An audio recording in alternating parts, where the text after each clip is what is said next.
Hi everybody, it's the English Screencast 101 again. Today we're going to talk about tips for summary writing. Telling along information in a shorter form is part of everyday life. Think about it. Political news, friend gossip, sports and games, anything really. You normally don't tell the whole story, you tell a shorter version. So there is a difference between the told or narrated time and real time. Summary writing is all about the tactics of smart compression, and we do this in a formal way. Here are some formal points to remember. 1. Start with basic information about your text or film and mention its main theme. 2. Write about the main story points in chronological order, not in the order of the text. 3. Stay in the present as a main tense. You can jump around, but the present is your focus. 4. Don't talk about your own feelings or opinions. Just give the main parts of the story. And 5. Use indirect speech, which means don't use direct quotes, but paraphrase instead. Here's an especially confusing thing for Germans. English summaries are always in the now or the present tense, while German summaries or Nacherzählungen are in the then or the past. Now, you can become pretty philosophical about why this is so.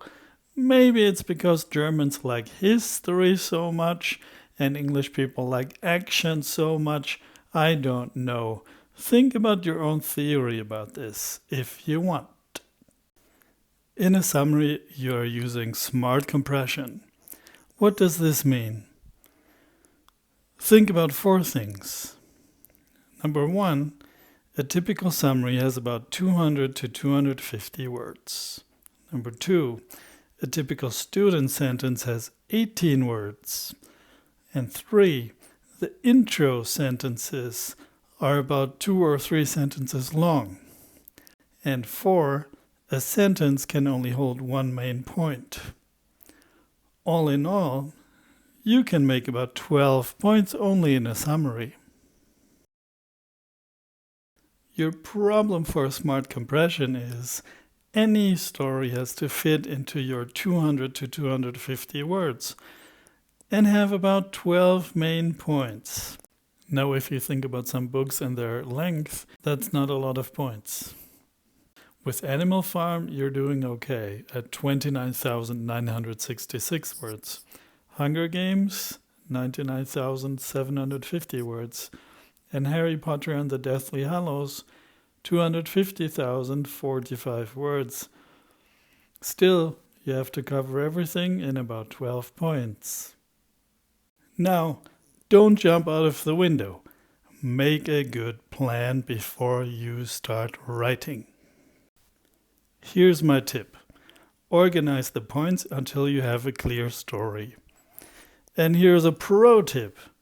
Read the points to your mom, dad, sister, or brother to see if even completely ignorant people understand your story.